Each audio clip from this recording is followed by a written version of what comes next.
Аудіокнига українською повністю «Мій ідеальний чоловік за 10 тисяч гривень». Авторка Рада Лія. Розділ 1.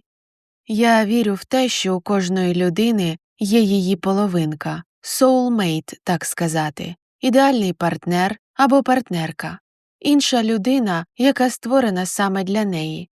Ще до того, як ми народжуємося, то знаходимося десь там у космосі, в єдності і любові зі своєю половинкою. А потім нас роз'єднують, розривають навпіл по-живому. І ми все життя, стікаючи кров'ю і відчуваючи самотність та душевний біль, шукаємо наших єдиних. Зустрічаємося не з тими, бо не можемо стерпіти муки самотності і нестачу тепла, до яких не звикли. Так і я наробила помилок. Дозвольте відрекомендуватися. Я Оля. Приваблива блондинка з пишними формами. Працюю манікюрницею в салоні краси. Мені 32, і всі мої попередні стосунки були, м'яко кажучи, невдалими. Ніби хтось наврочив, прокляв мене. У 18 років я зустріла Сашка. Він мав хвилясте світле волосся і неймовірні блакитні очі. А ще він гарно цілувався, матюкався і відкривав пиво об лавочку. Все це робило його майже ідеальним кандидатом на моє серце в ті роки. Я втратила голову, витягувала з поліційного відділку, коли його ловили по підозрі в вживанні речовин, купувала алкоголь, давала гроші в борг, які він ніколи не повертав. Я не задумувалася над тим, яке мене чекає з ним майбутнє. Була молодою, довірливою та наївною. Раптом він перестав телефонувати. Коли дзвонила я, не брав слухавку. А потім з'ясувалося, що інша дівчина від нього завагітніла, і він одружується. З другим хлопцем Максимом я зустрічалася тричі. На першій зустрічі ми пішли у кафе, де замовили вишневий пиріг.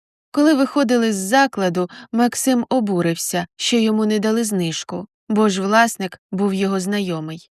Усю дорогу додому я слухала скарги про те, які люди жадібні. На друге й третє побачення я пішла тільки тому, що мене змусила мама. Її турбувало, що після Сашка я майже перестала виходити з дому і спілкуватися з однолітками. На третє побачення він приніс мені букет ромашок і 2 години жалівся, які квіти дорогі. Потім розповідав, що люди, які їх продають, наживаються. Я не змогла змусити себе зустрітися з ним вчетверте. Після Максима було ще кілька жадібних, і ті, які мені зраджували, аж поки не з'явився він. Успішний, усміхнений кар'єрист Роман. Ми познайомилися, коли він прийшов до мене робити манікюр. «Я не гей», – сказав ніяково після мовчанки, а потім розсміявся. Та я нічого такого не думала. Ну, просто знаєте, люди не завжди добре сприймають, коли чоловіки слідкують за красою рук. Але ж те, що я не ходжу з обгризаними чи чорними нігтями, не означає, що мені не подобаються жінки. Цілком згодна, усміхнулася я. Він відповів мені такою ж посмішкою. А через тиждень прийшов знову з букетом ніжно-рожевих півоній і запросив мене на вечерю. І я, звісно, погодилася. Життя закрутилося.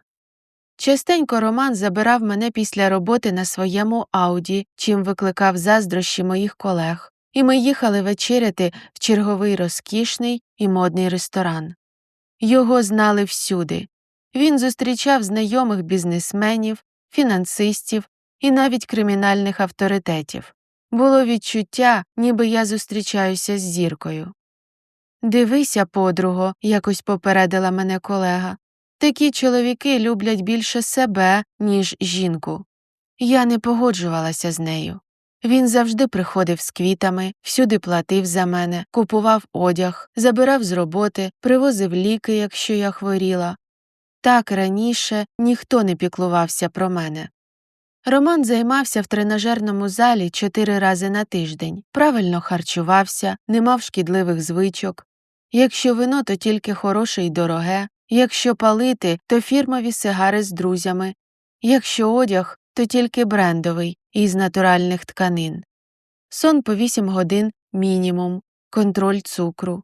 Кожного ранку він бігав і кілька разів на рік брав участь в марафонах. Роман був ідеальним. Я закохалася по вуха. Мені здавалося, що це взаємно. Схудла, стала одягатися, як він любив, почала займатися спортом.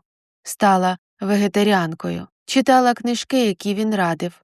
От тільки врешті виявилося, що я була недостатньо хорошою для нього. Одного вечора я спитала, чи планує він зі мною одружитися в майбутньому. «Олю, ти дуже хороша», – відповів він з усмішкою. «Але ж ти розумієш, що такий чоловік, як я, не може одружитися з такою жінкою, як ти». Секунду я просто дивилася на нього.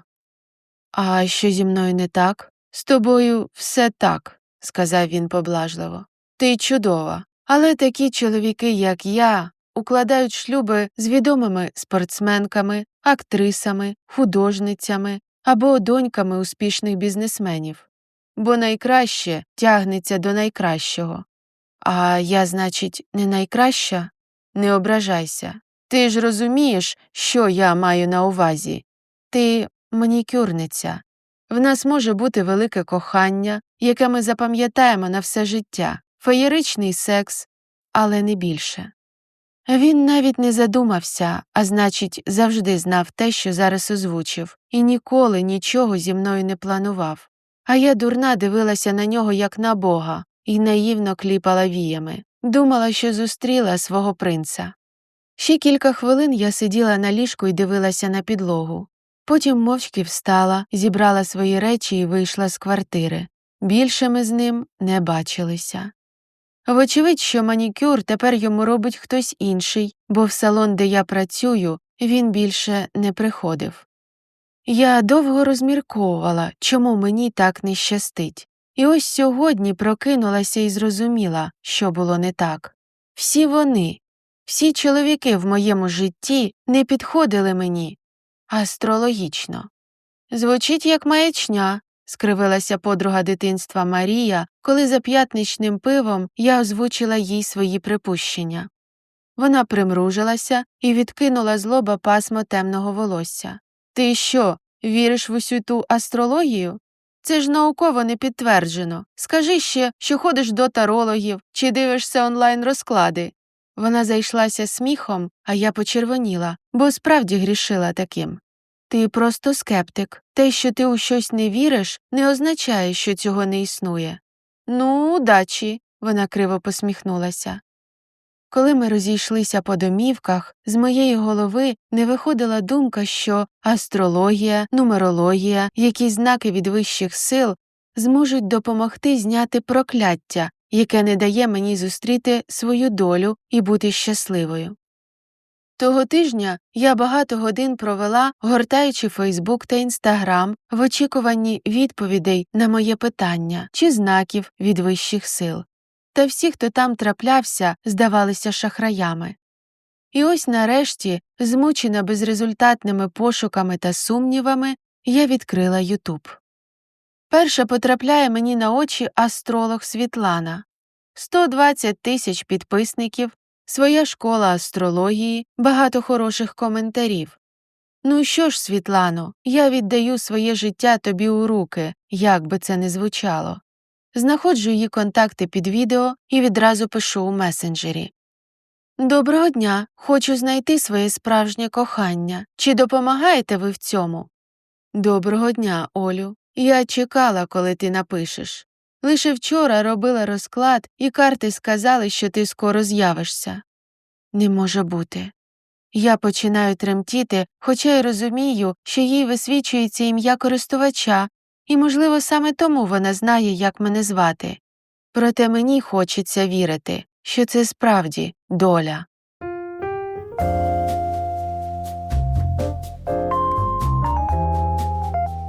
Повна аудіокнига українською на каналі Аудіокниги українською повністю Романи Рада Лія. Розділ 2.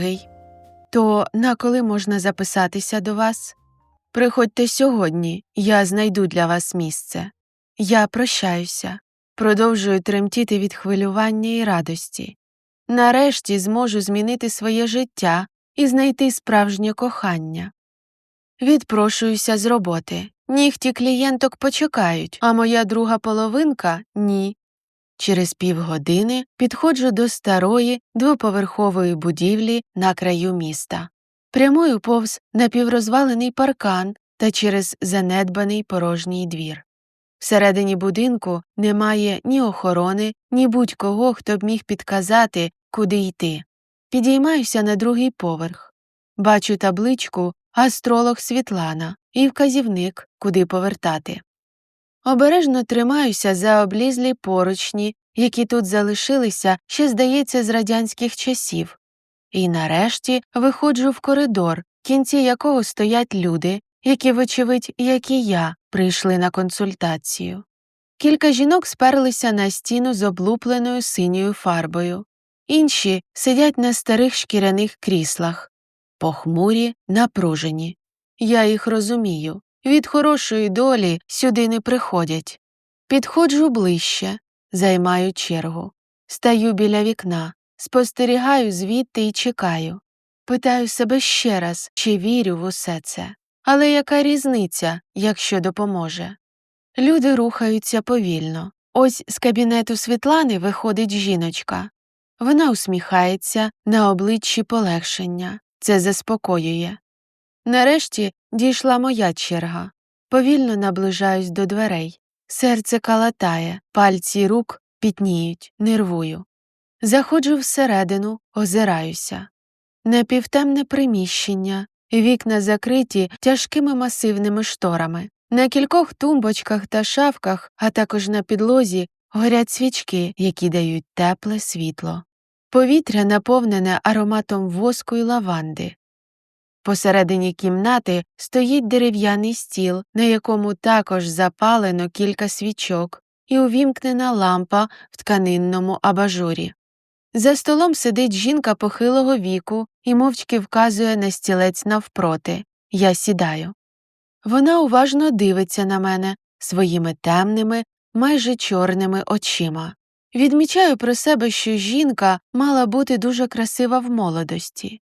Великі очі, густе волосся, яке зараз покрилося сивиною і було зібране у гульку, оливкова рівна шкіра з першими зморшками, струнка, одягнена в різноколірну сукню, масивні старовинні сережки і яскраво червона помада. І хоч на вигляд жінці не менше 60-65 років, вона все ще виглядає привабливою. «Я Оля. Я знаю, хто ти, Олю», – каже вона і ледь посміхається. «Ти дівчина, яка заслуговує бути коханою і щасливою, а натомість живе не своє життя». Її голос зачаровує, по тілу прокочується хвиля мурашок. Вона сказала саме те, що я відчуваю. «Цей світ так побудований», – продовжує жінка, «що людині дуже важко знайти своє кохання. Ти вчинила правильно, що прийшла. Я допоможу тобі». Від її слів мені стає так легко. З'являється надія і перечуття казки. «Скажи свою дату, час і місце, де ти народилася». Я кажу. Вона записує їх на папір, потім підіймає до мене обличчя. Її сережки тихенько дзеленчать, усміхається. «Ти можеш йти, Олю. До кінця тижня я надішлю тобі повний опис твого ідеального чоловіка, який, як я відчуваю, вже знаходиться поруч з тобою. І якщо прислухаєшся до моїх порад і зробиш все правильно, будеш жити щасливо». Я розгублено дивлюся на неї, підіймаюся зі стільця. «То я піду?» «А вже ж, Олю. Тільки залиш свій номер телефону. Вартість опису – 10 тисяч гривень». В мене округлюються очі. «Це невелика ціна за майбутнє щастя», – додає вона. Ще кілька секунд я ошелешено дивлюся на неї. Але ж і правда, хіба моє щасливе життя коштує менше цієї суми? А якщо після цього я знайду свого ідеального чоловіка, з яким проживу в коханні та злагоді наступні 50 років? В гіршому випадку втрачу 10 тисяч гривень, а у кращому знайду свою рідну душу. Зітхаю. Мовчки простягаю їй гроші, диктую свій номер телефону і виходжу. Не знаю, чи зробила помилку, але будемо сподіватися, що через кілька днів я знову вийду з цього кабінету, але вже така ж щаслива, як жіночка, яку я бачила півгодини тому. Про Світлану вирішую нікому не казати, щоб уникнути насмішок і осудження. Після цього візиту кожен мій день виглядає приблизно однаково. Я прокидаюся вранці, відразу дивлюся на телефон, але повідомлень чи дзвінків від Світлани немає. Збираюся, йду на роботу і щопівгодини перевіряю повідомлення, але там, як і раніше, нічого нового. Так проходить тиждень. І ось, коли я майже зневірилася, а напруга від очікування досягла свого максимуму, у п'ятницю ввечері приходить повідомлення про те, що я можу записатися до Світлани і отримати свій розрахунок ідеального чоловіка. Звісно, що я відразу телефоную і записуюся. Потім заварюю собі чай з ромашкою, бо відчуваю, що від хвилювання не зможу заснути. Сідаю у крісло, підібгавши ноги. Згадую себе в дитинстві ще у часи, коли ходила до дитячого садочку. Маленька, кучерява, світловолоса. Тоді два хлопчики з нашої групи обіцяли одружитися зі мною, коли ми станемо дорослими. Цікаво, де вони? Їх би знайти і змусити відповісти за свої обіцянки. Насправді, у дітей все просто. Вони оцінюють іншу дитину лише за одним параметром, наскільки вона їм подобається. І цього достатньо, щоб оголосити одне одного нареченими та гратися разом. Ні гроші, ні розмір грудей чи зовнішність загалом, ні можливості на майбутнє не важливі, лише позитивні емоції. Так розмірковуючи, я засинаю.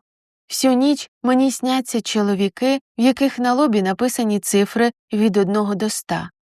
Вони по черзі підходять до мене, намагаються поцілувати. Та раптом з'являється Світлана, яка кричить не своїм голосом: «Не підходить, це не твій чоловік!» Врешті я залишаюся сама, а вона починає сміятися. І від її сміху я прокидаюся. Кілька секунд дивлюся на стелю, потім кривлюся. Від спання в кріслі в мене затекло тіло, болить спина і шия. Та я згадую, що сьогодні отримаю опис мого ідеального чоловіка і зіскакую з крісла. Швидко збираюся, накидаю куртку і виходжу з квартири. По дорозі роздивляюся навколо, звертаю увагу на те, як жовтіють листки на деревах та трава. Розмірковую над тим, як швидко плине час.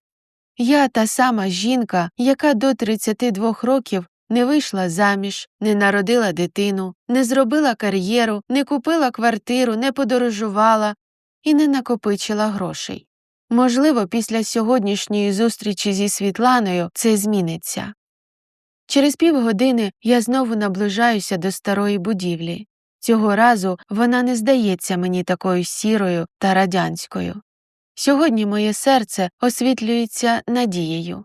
Відстоявши чергу, я нарешті заходжу. Світлана мені усміхається і жестом запрошує сісти. «Я зробила розрахунок твого ідеального чоловіка». Вона бере у руки кілька листків формату А4, скріплює їх степлером, кладе у конверт і простягає мені. «Тут опис параметрів. Моя тобі порада. Зараз Венера знаходиться у твоєму 7-му домі партнерства. Тож це найкращий час знайти своє кохання. Ходи активно на побачення, навіть декілька разів на тиждень. Знайомся всюди, де тільки можеш. Підходь сама. У твоєму розпорядженні 2 тижні. Потім знайти свою долю буде дуже важко. А другий раз Венера зайде в твій 7-й дім не скоро. Цілком вірогідно, що як зараз не знайдеш коханого, все життя проведеш сама». «Все життя?» – питаю самими лиш губами. Від жаху мені відбирає голос. Невже моя доля зараз висить на волоску?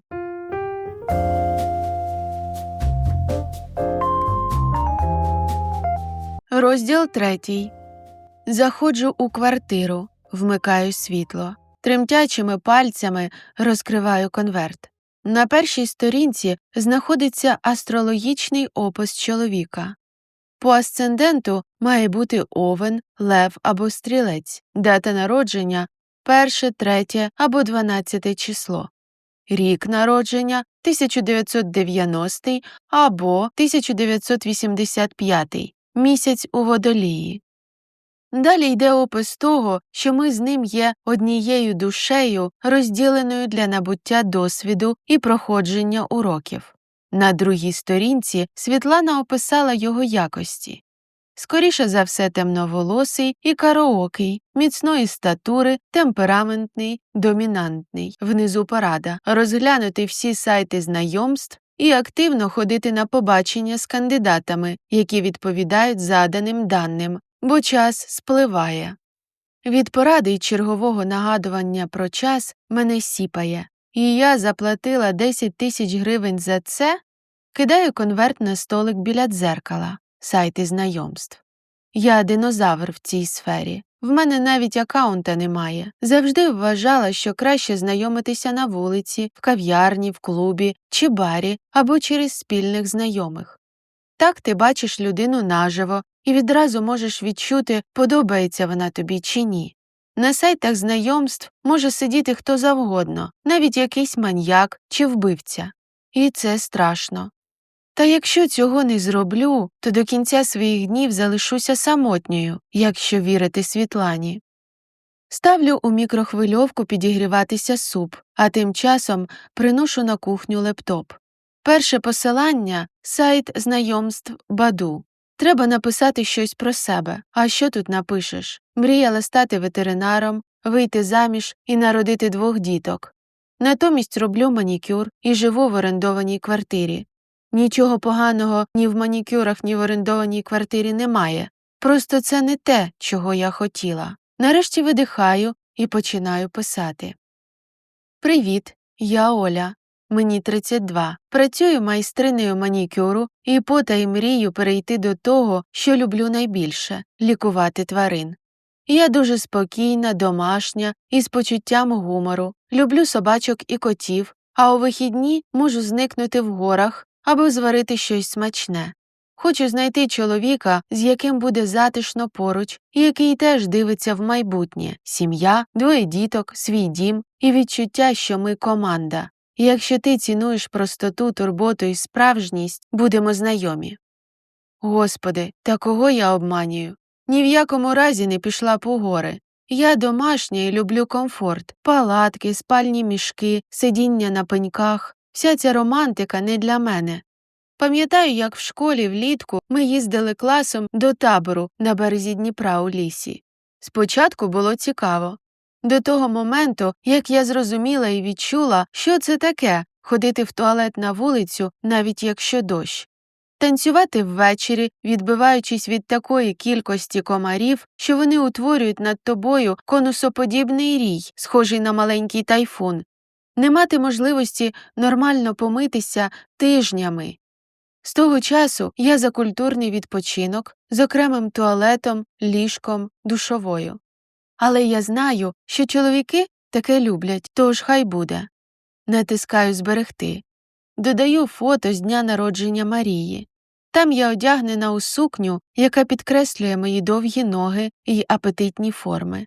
Приваблива, але все ще достатньо пристойна. Дістаю з мікрохвильовки суп. Повільно їм і обмірковую своє життя. Думка, що нікого не знайду, страшенно лякає мене. Я боюся самотності. Хочеться, щоб поруч була кохана людина. Хтось, до кого можна притулитися, розповісти про свої біди або не розповідати. Людина, яка чекатиме на мене вдома, або на яку чекатиму я. Навіть цей суп хочу готувати не лише для себе. Відчуття, що я нікому не потрібна, заганяє в апатію, я б навіть сказала депресію. Паралізує, забирає сили і бажання щось робити. Думка, що так само приходитиму в темну, холодну квартиру ще 10, 20, 30 років, викликає в мене паніку. Але ж і пов'язувати своє життя з будь-ким не хочу. Мию посуд. Сучасний світ давно ввів соцмережі і сайти знайомств як необхідну частину життя людей. Але мені вони чомусь відчуваються як щось неприродне та чуже, як металокерамічний диск у спині замість власного. Було б приємніше, якби чоловік підійшов і познайомився зі мною, ніж створювати анкету, ніби характеристики до одиниці техніки, за якими тебе вибирають. Однак нічого не поробиш. Повертаюся до лептопа. За півгодини є кілька повідомлень від чоловіка на ім'я Богдан. «Привіт. Я власник великої будівельної компанії. Маю двоповерховий будинок і особистий літак. Займаюся спортом, шукаю серйозні стосунки і в перспективі одруження. Планую 2 дітей у шлюбі. Розкажи щось про себе, свої уподобання та хобі». Ще раз перечитую повідомлення. Я дівчина скромна, тому особистий літак і двоповерховий будинок лякають мене. Та, хто знає, може справді доля посилає мені принца. Переходжу на його сторінку. Завмираю. Коротке темне волосся, чорні очі, які, здається, дивляться прямісінько в душу. Високий, широкоплечий. На вигляд років 40-45. На фото він опирається на спортивне авто на фоні гір. Від нього віє багатством, впевненістю і, якщо чесно, небезпекою. «Я дуже люблю тварин», – відповідаю, – «і готувати». Заходжу в його дані, завмерши читаю. 1985, йому 40 років. Невже він моя доля? Давно на сайті знайомств? Щойно зареєструвалася. Тоді це доля. Ти зайшла сюди, щоб зустріти мене. Від його слів в мене мурашки по спині. А якщо він має рацію? Хіба бувають такі збіги? Щойно Світлана віддала опис мого чоловіка по долі, як він в цей же вечір з'явився і повністю відповідає заявленим характеристикам. Весь вечір ми переписуємося. Мені написало ще кілька чоловіків, але всі вони не підходять за роком народження і зовнішністю. Тож я укріплююся в думці, що Богдан – це він. Ми домовляємося зустрітися наступного дня, і я йду спати. Вранці прокидаюся від телефонного дзвінка. Не відкриваючи очі, намацую на ліжку телефон і прикладаю його до вуха. «Олю, чуєш?» – лунає схвильований голос Марії. «Справа термінова. Я б не просила, якби могла зробити це сама». «Що сталося?» – відразу прокидаюся. «Мій двоюрідний брат приїздить сьогодні в гості, а в мене дуже важлива зустріч з клієнтом. Можеш його зустріти в аеропорту? Ну, будь ласочка». «А вже ж», – видихаю, – «мені на роботу після 2, то зранку я вільна». «Вмієш же ти налякати? Я думала, там хто зна що трапилося». Марія сміється. «З мене пляшка вина, а брата звуть Дмитро. Зараз пришлю тобі його контакти». Ми прощаємося. Я кладу слухавку і йду збиратися. Мені приходить повідомлення від Марії з номером телефону.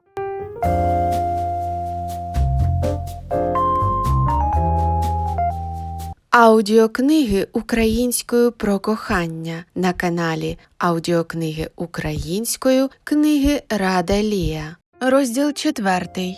Оля. Я повертаюся обличчям до дверей аеропорту і бачу молодого привабливого чоловіка років 35. Його хвилясте русяве волосся скуйовдилося. Сірі очі уважно мене розглядають. Він ледь тягне величезний рюкзак за спиною і широко усміхається. «Марія саме такою вас і описувала». Дивлюся на нього здивовано. «Марія, моя сестра», – він сміється. «Ви ж зрозуміли, що це я, її маленький братик, якого треба зустріти, бо загубиться». Я також сміюся. «Так, я Оля, а ви, до речі, не схожі на маленького братика». «Насправді, я навіть старший за неї», – каже, поки ми прямуємо до таксі.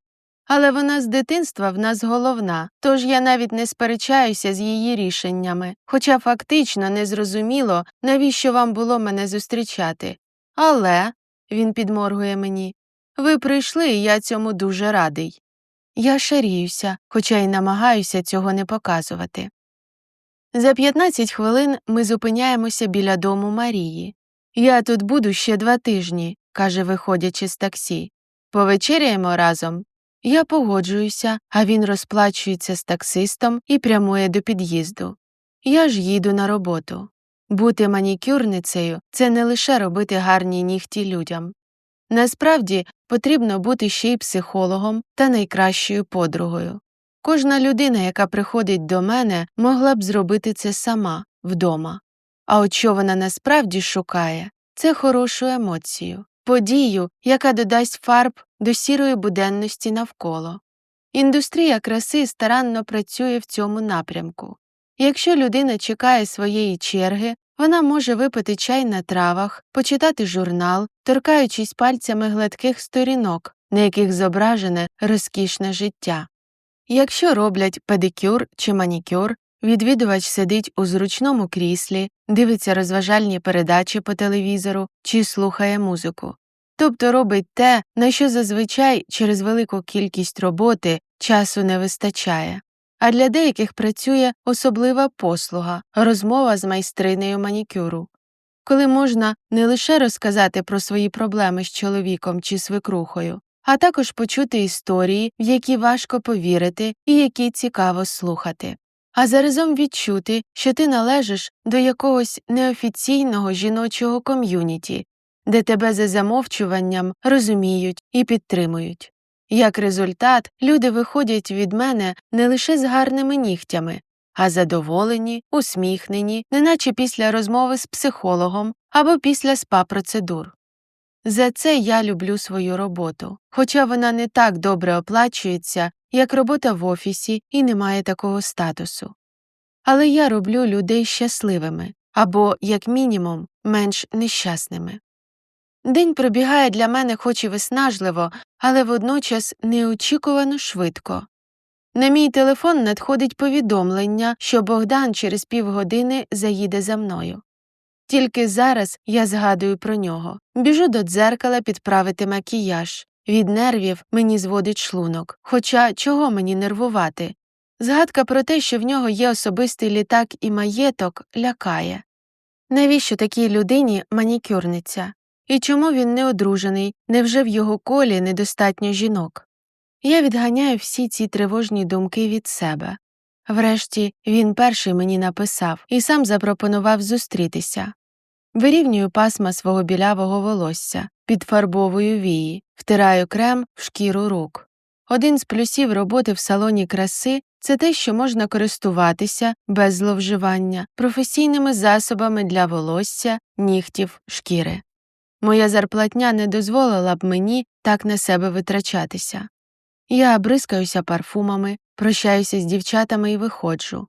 Вони проводжають мене усмішками, бажають гарного побачення. Біля спортивного авто стоїть Богдан з букетом троянд.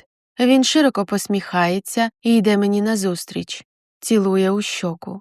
Галантно відкриває переді мною двері машини, потім обходить і сідає на місце водія. «Ти дуже гарна, навіть гарніша, ніж на фото. Ти також гарний». На мить стає тихо, ніяково дивимось одне на одного. Потім він заводить двигун машини і ми їдемо. Мене приємно вразило, що людина з великим бізнесом і грошима може ніяковіти в присутності жінки. Відразу відчуваю до нього більше довіри, розслабляюся. Ми приїздимо до одного з тих ресторанів, куди я ходила з Романом. Моя розслабленість куди й ділася. «Все нормально?» – питає він, коли заходимо всередину. Я киваю. Ми займаємо столик, Богдан робить замовлення за нас двох. Нам приносять пляшку вина, та я відчуваю, що навіть стіни тут тиснуть на мене. Озираюся. Навкруги чоловіки, одягнені в костюми, жінки у коктейльних сукнях. До нашого столика підходить привітатись чоловік. Він увічливо мені киває, потім вітається з Богданом. Вони тиснуть одне одному руки. Я дивлюся на його жінку, вона на мене. Є відчуття, що я не належу до цього кола, і ми обидві про це знаємо. Але її вихованості вистачає не показати цього мені. 2 келихи вина пішли на те, щоб я розслабилася і забула про навколишній світ. Нарешті посміхаюся. «Тобі некомфортно?» – питає Богдан. Наступного разу можемо піти в місце, яке вибереш ти. В будь-яке. Абсолютно. Куди захочеш. Мені подобається його ввічливість і хороше ставлення до мене. Коли ми їдемо додому, він раптом питає: «Що зараз робитимеш?» «Ну, напевно, увімкну розважальну передачу чи фільм, зроблю собі трав'яного чаю і через півгодини ляжу спати. А ти?» «А я ще трохи попрацюю». «Ти ніколи не даєш собі відпочити?» «У світі постійної конкуренції просто не маю на це права. Тисячі людей працюють на мене. Я мушу забезпечувати їхню стабільність і безпеку». Вже вдома задумуюся. З одного боку, я поважаю відповідальних та дисциплінованих чоловіків. Але з іншого, жити під постійним тиском і в жорстких рамках також не хочеться.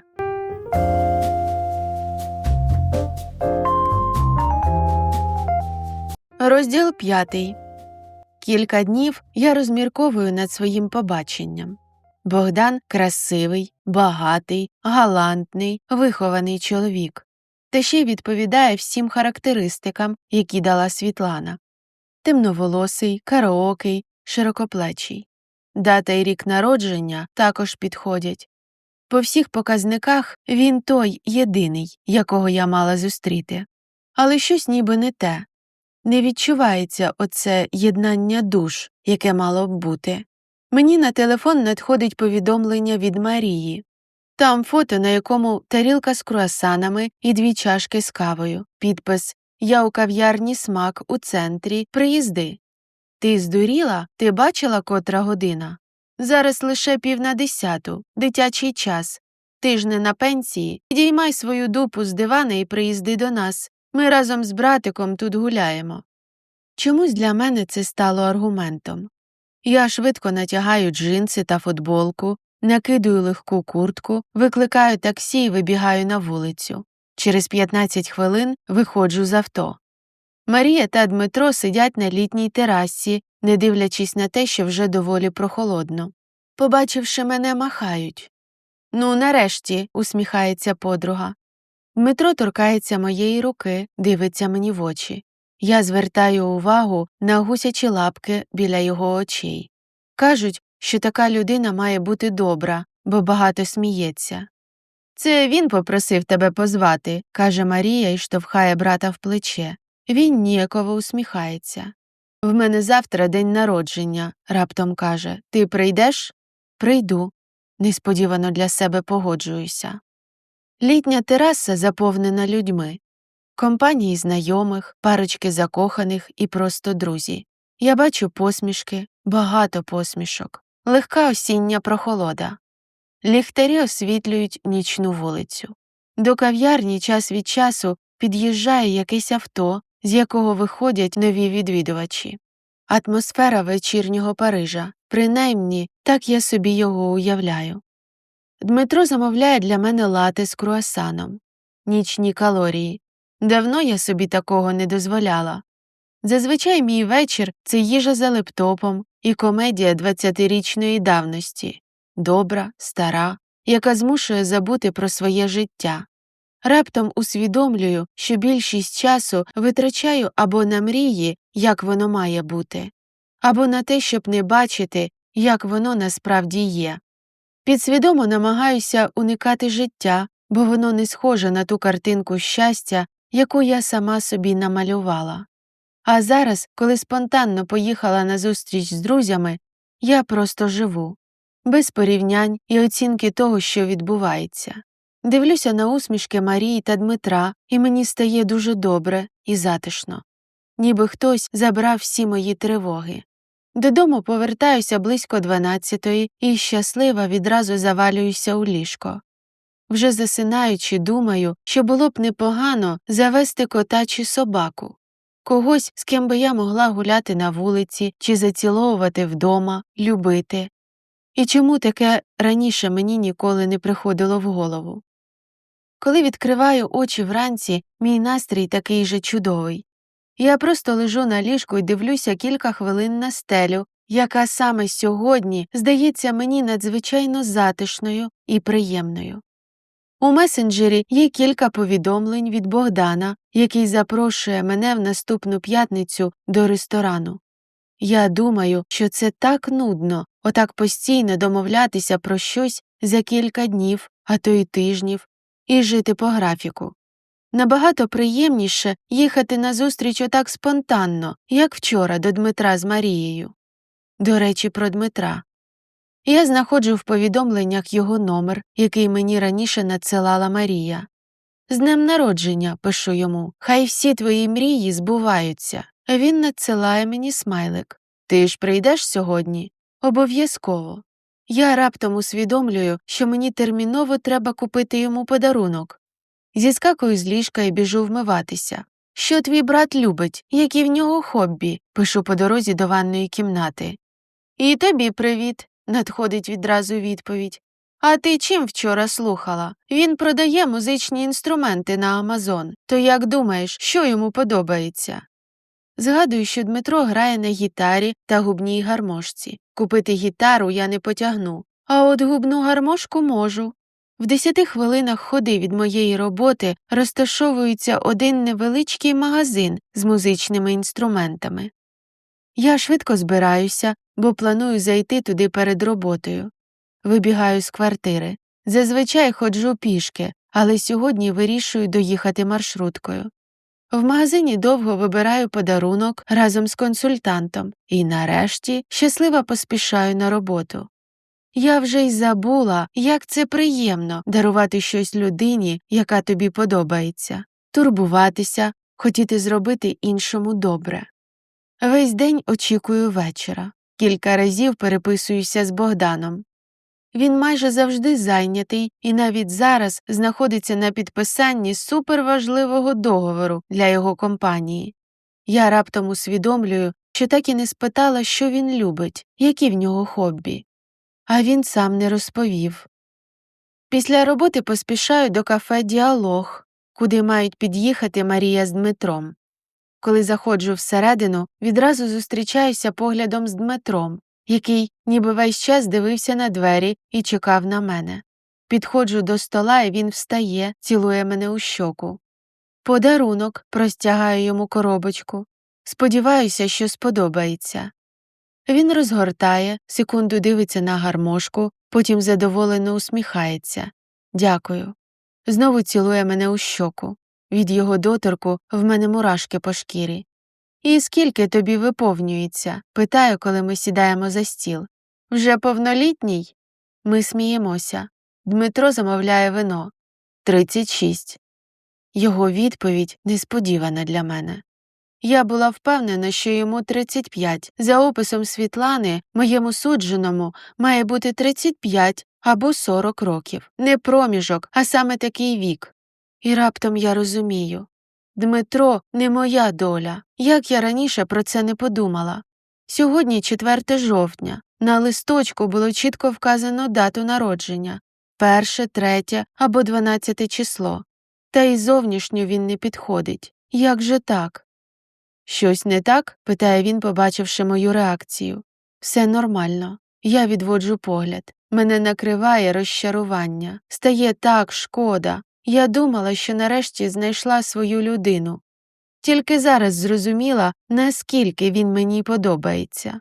Але знову я цієї помилки не зроблю. Не хочу більше страждати. Мені потрібен саме мій чоловік, той, що підготовлений для мене долею. До кінця вечора змушую себе усміхатися, щоб не показати своїх справжніх почуттів. Коли ми розходимося і я сідаю в таксі, то ледь стримую сльози. Дивлюся у вікно на Дмитра і бачу його стурбований погляд. Він зрозумів, що щось змінилося між нами.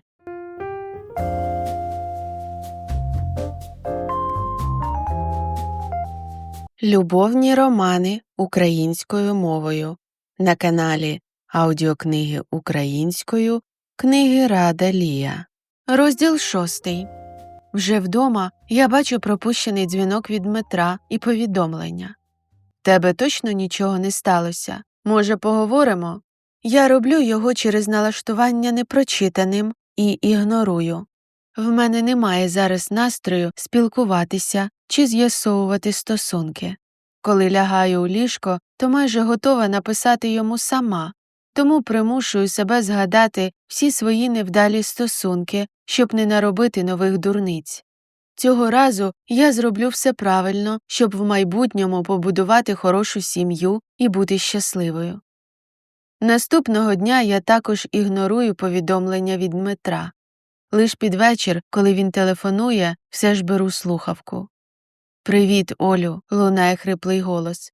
«Ти не відповідаєш на мої повідомлення. Я думав, що, може, щось зробив не так?» «Привіт. Просто дуже зайнята сьогодні», – брешу. Тому не дивлюся в месенджер і не відповідаю. Потім прощаюся і глибоко зітхаю. Він мені дуже подобається. Але я знаю його усього кілька днів. Краще зараз наступити собі на горло, ніж прив'язатися, а потім знову залишитися самотньою. Ще через день він перестає писати та дзвонити.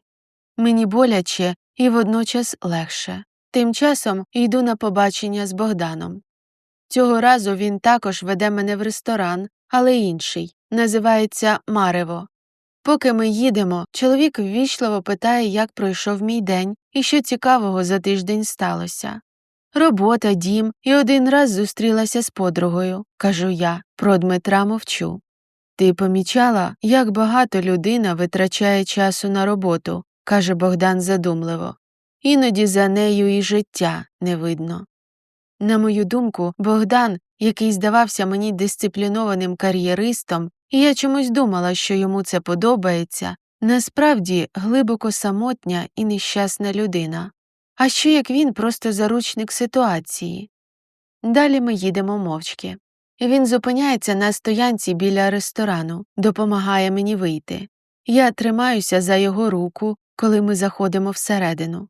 Від Богдана йде енергія надійності, впевненості, але також і тягар відповідальності. Його постава пряма, гордовита.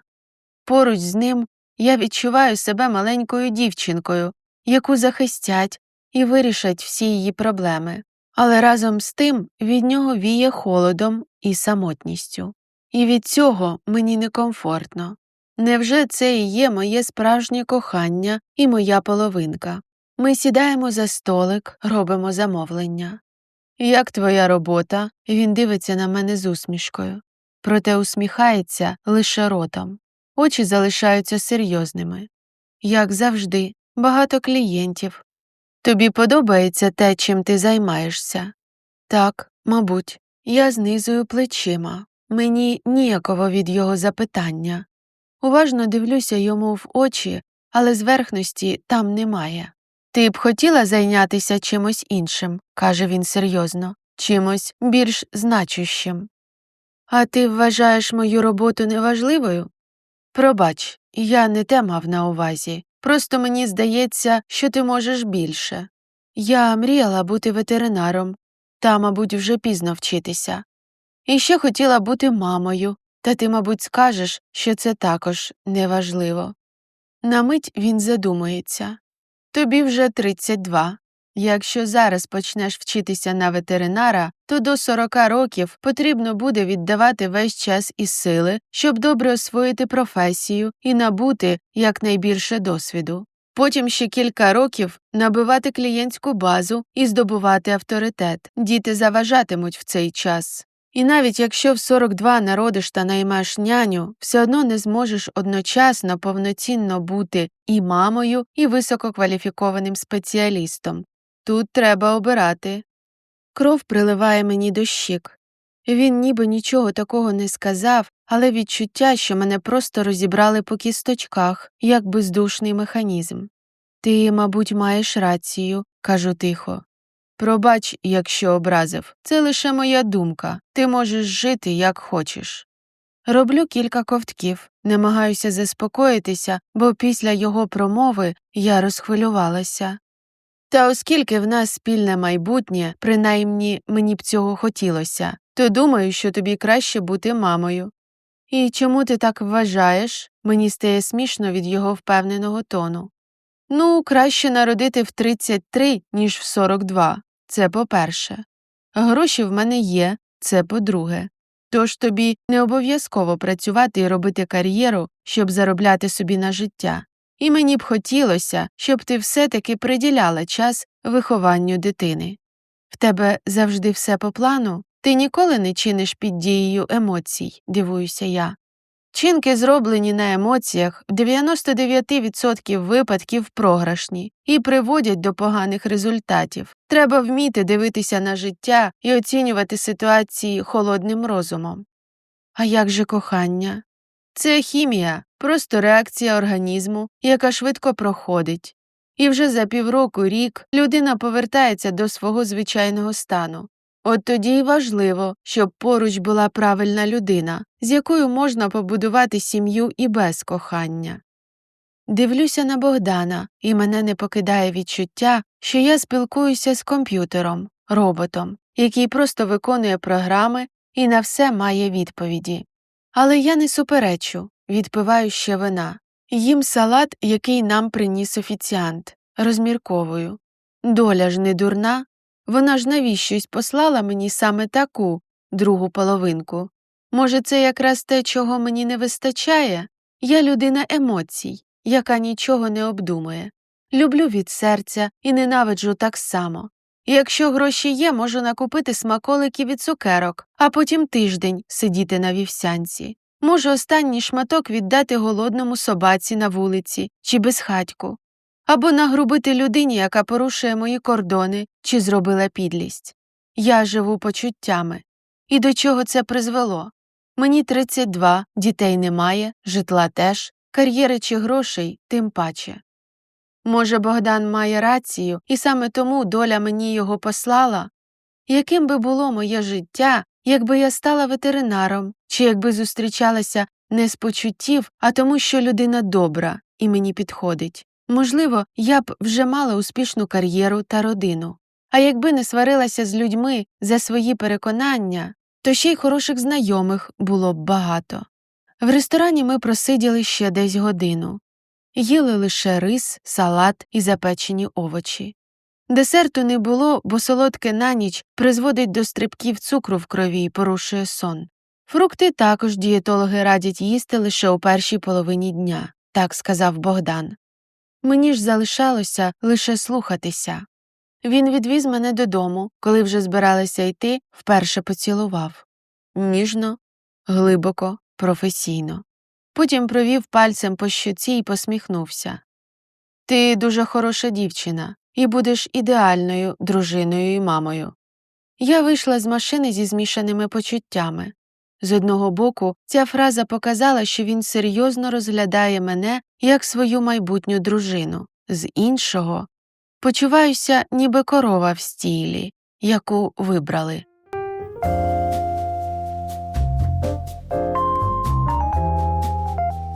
Розділ 7. Пройшло 4 місяці. Освідчення від Богдана відбулося не так, як я очікувала. В ньому майже не було романтики. «Ти дуже гарна», – сказав він мені в черговому ресторані, куди ми зайшли повечеряти. «Дуже дякую». Відчуваю, що він говорить правду. Богдан виймає з кишені піджака чорну коробочку і простягає мені. Секунду дивлюся на неї. Може, там сережки або підвіска. «Відкрий», – каже з усмішкою. Я слухняно тягну кришечку вгору і завмираю. Там обручка та ще й з величезним каменем. «Якщо погодишся, я вишлю тобі шлюбний контракт». Дивлюся на нього з жахом. «Не переживай», – каже поблажливо. «Там враховані й твої інтереси. В разі розлучення ти отримаєш квартиру і хороше утримання. Якщо ж в нас будуть діти, то набагато більше. Просто краще, щоб був контракт і ніхто ні за що не хвилювався». Це ані скілечки не романтично. Мене ніби облили холодною водою. Та тут я згадую свого першого хлопця, який тягнув з мене гроші та зраджував, а потім Романа, для якого я була недостатньо хорошою. Хай там як, а цей чоловік думає про мої інтереси, чинить зі мною чесно, не соромиться мене, не ховає і дійсно ставиться серйозно. Може, це його така любов до мене? Адже кожна людина любить настільки, наскільки може. «Ти згодна?» Питає, і я помічаю, що він трішки хвилюється. Так. Сама одягаю собі на палець обручку. Він задоволено дивиться на мене. Цього вечора мені дозволено випити навіть кілька келихів вина в честь такого свята, бо зазвичай я вислуховую нотації, що це шкідливо, і в мене будуть набряки. Повертаємося додому пізно. Він цілує мене у машині. Не залишишся? Вибач, завтра важлива зустріч. Мені треба добре виспатися. Та я от що подумав, раз ми одружуємося, то ти можеш переїхати до мене. Завтра? Питаю з жахом. Ні, чому ж? Коли будеш вважати за потрібне. Я виділю тобі окрему кімнату. Ми не будемо спати вдвох? Ще більше жахаюся. Я майже завжди зайнятий, пояснює Богдан. Буває, треба довше попрацювати, чи навпаки, вже о 9 вечора лягти спати. Ми заважатимемо одне одному. Але ж ти все одно будеш ближче до мене. Він знову цілує мене. Після цього ми прощаємося, і я йду до себе, а він їде. Коли перевдягаюся і лягаю у ліжко, довго кручуся, повертаюся то на один бік, то на інший. Розум каже, що мені пощастило. Це ідеальний чоловік і майбутній батько моїх дітей. В мене буде нормальне життя, сім'я, але серце шепоче, що це не те, чого я хотіла. Знову сідаю у ліжку і набираю Марію. Після кількох довгих гудків вона нарешті бере слухавку. «Ну і чого тобі не спиться, подруго? Мені завтра на роботу, як і тобі, до речі», – каже невдоволено. Богдан зробив мені пропозицію. То це ж добре чи ні? Я не знаю, кажу, ледь не плачучи. Ти його не кохаєш? Тоді навіщо мого брата відшила? Він, бідний, досі відійти не може. Сидить у своїй Франції і грає сумні пісеньки на гітарі. А до чого тут кохання? Схлипую я. Богдан моя доля, друга половинка, Марія зітхає. Здається, ти, подруго, зовсім заплуталася. От і я про те ж. А знаєш, голос Марії стає дзвінкішим. Ти спитай у своєї провидиці, чи хто вона там така, чи Богдан справді твоя доля. Що, як ти обізналася? Ти ж ні з ким більше не пробувала зустрічатися з сайту. Може, твоя доля була іншим хлопцем? Тоді справи ще гірші, я зітхаю, бо на пошук кохання в мене було 2 тижні, і якщо це не Богдан, то я свій єдиний шанс упустила. Марія зітхає. Ти знаєш, як я до цієї дурні ставлюся. Але все ж ліпше спитати, і якщо Богдан не твоя, так сказати, доля, то, думаю, краще вже ні за кого не виходити. І взагалі це дивно, що перед весіллям ти замість радіти ледь не плачеш, наштовхує на думки. Те, що вона каже, так сумно, що аж смішно. Насміявшись від душі, бо ситуація нагадує поганий анекдот, я прощаюся з подругою. Якийсь час ще лежу у ліжку і згадую Дмитра. Його теплі усміхнені очі, гусячі лапки біля очей, хвилясте волосся. Потім думаю про Богдана, про майбутнє безтурботне життя з ним і 2 діток. І, вирішивши, що все-таки маю поговорити зі Світланою, засинаю. Та зробити це виявилося непросто. За старою адресою вона більше не приймала. Я не могла знайти ніяких згадок про неї. Також жінка не брала слухавку, коли я намагалася їй додзвонитися. Врешті, як це не дивно, але довелося попросити допомоги у Богдана. Сказала, що це давня подруга, з якою обірвалися контакти, та що хочу запросити її на наше весілля, бо вона мені була як сестра. Він не дуже в те повірив, але дістав всю інформацію про Світлану. «Це дуже дивно», – Богдан простягнув мені теку. «Ти казала, що її звати Світлана, але номер записаний на Ларису Кожух. Та я не хочу перетинати твої особисті кордони». Коли він поїхав, я витягнула з теки аркуш паперу, де було вказано: власник номера – Лариса Кожух, психолог в науковому центрі. Далі значилася адреса центру і ще 2 номери телефона, які також належали цій жінці. Кілька секунд я ошелешено дивлюся на дані. Щоб там не було, а невідомість мене вб'є. Тому я швидко збираюся і мчу за вказаною адресою. Мушу з'ясувати все тут і зараз. На прохідній мене не пускають, тож я чекаю, доки вона спуститься, і нервово міряю залу кроками. Нарешті бачу перед собою її, ті самі розумні очі, яким я довірила свою долю. Тільки жінка не схожа більше на циганку. На ній діловий костюм, туфлі на підборах, на обличчі окуляри. «А ви?» – жінка дивиться на мене здивовано, і я розумію, що вона не впізнає мене. «А я та сама Оля, якій ви порадили шукати свою долю на сайті знайомств, і взяли за це 10 тисяч гривень». «А», – вона знічується. «Гроші я вам поверну, неодмінно поверну», – повторює і починає коперсатися в сумці. «Я не екстрасенс і не провидиця, я психолог. Це був науковий експеримент. Як сила навіювання може вплинути на вчинки і як наслідок життя людини. Розумієте, в чому справа?» – продовжує швидко пояснювати, помітивши гнів в моїх очах. «До мене на консультації багато жінок з розбитим серцем приходять, чи тих, кому не вдається створити сім'ю. І всі вони кажуть, що до цього ходили до ворожок. І це наштовхнуло мене на думку.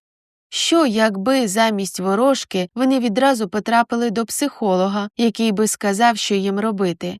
Чи змінилося б їхнє життя? І я вирішила спробувати. Створила ютуб-канал, винайняла кабінет, дала рекламу і, вислуховуючи жінок, радила ходити на побачення. Те саме сказала і вам, бо ви жінка молода, вродлива, вам не треба на минулі невдачі дивитися, а просто знайомитися частіше та й усе.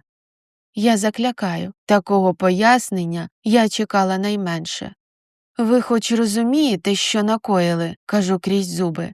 «Через вас я хорошого хлопця кинула, бо він не підходив під ваш опис». «Пробачте», – жінка поглянула винувато і простягнула мені 10 тисяч. «Це був експеримент», – ще раз повторила. «Тут вся сума». Я не прощаюся з нею, вихоплюю гроші і вибігаю на вулицю. Жадібно ковтаю морозне зимове повітря. Мені здається, що мене прямо тут схопить серцевий напад. Все було неправдою. Богдан не є моєю долею, моєю половинкою. А якщо це так, то я не зобов'язана виходити за нього. Їду додому, кутаюся в теплий шарф. З кожною хвилиною мене все більше відпускає гнітюче відчуття, яке трималося місяцями. Враз стає легше. Так ніби нарешті я позбавилася тягаря. Вже вдома відкриваю месенджер, пишу Дмитру. «Привіт. Як в тебе справи? Як Париж?» Бачу, що він прочитав повідомлення, проте мовчить. «Пробач, що тоді обірвала контакт. Я дуже жалкую про це». «Ти ще не заміжня?» – нарешті відповідає. «Ні, і не планую». «Що так?» Хочу йому відповісти і розумію, що не можу, поки не зроблю однієї важливої справи. Набираю номер Богдана. «Привіт, я на зустрічі», – каже він холодно. «Зателефоную тобі за 2 години». «Почекай, це терміново», – кажу поспішно. «Багато твого часу я не займу. Хочу сказати, що ми не підходимо одне одному, і я за тебе заміж не вийду. Ми дуже різні. Дякую тобі за все і бажаю знайти ідеальну жінку, яка зможе розділити з тобою життя на твоїх умовах. Та мені цього мало. Я шукаю кохання». Він кілька секунд мовчить, потім просто відключається. Я ж роблю глибокий вдих і видих. Перевіряю, що моє серце, яке спочатку ледь не зупинилося від страху, а потім від радості, все ще на місці. Знову відкриваю у месенджері свою розмову з Дмитром. Я його щойно кинула, бо зрозуміла, що хочу кохання і сумую за тобою. І весь цей час сумувала. Він прочитав повідомлення. Завмерлим серцем чекаю на його відповідь. «Хочеш приїхати до мене? Я покажу тобі Париж. І тут є кілька шкіл ветеринарної медицини». Він запам'ятав мою велику мрію, про яку навіть я забула, намагаючись підлаштувати себе під вигадану долю. Так, дуже хочу. І поки ми розмовляємо далі, я вже шукаю квитки на літак, бо мрії мають здійснюватися.